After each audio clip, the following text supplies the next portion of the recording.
Exam paper వచ్చేసిందండి.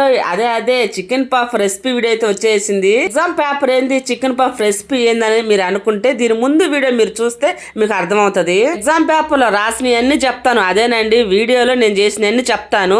మీరైతే ఎన్ని మార్కులు వేస్తారో కామెంట్ సెక్షన్ లో పెట్టడం మర్చిపోవద్దు. ఇక్కడ ఒక్క మైదా పిండి వాడలేదు, గోధుమ పిండి మైదా పిండి రెండు కలిపి ముద్ద చేసి పక్కన పెట్టేశాను. స్టఫింగ్ వచ్చేసి ఆనియన్, టమోటా, చికెన్, కొత్తిమీర, ఉప్పు, పసుపు, కారం, అల్లం పేస్ట్, ధనియాల పొడి బాగా ఫ్రై చేసి పక్కన పెట్టేసుకొని పెట్టుకున్న పిండిని మనకి ఏ సైజు కావాలో ఆ సైజు ఉండలైతే తీసుకొని ఒక చెక్క మీద అంత నూనె రాసుకొని నేను వీడియోలో ఎట్లా స్ప్రెడ్ చేశానో అట్లయితే స్ప్రెడ్ చేసుకోండి. ఇక దాంట్లో చికెన్ పఫ్ని అయితే పెట్టేసి స్టఫింగ్కి మన ఫోక్ స్పూన్ ఉంటుంది కదా, అది నూడిల్స్ స్పూన్, దాంతో డిజైన్ చేసుకోండి.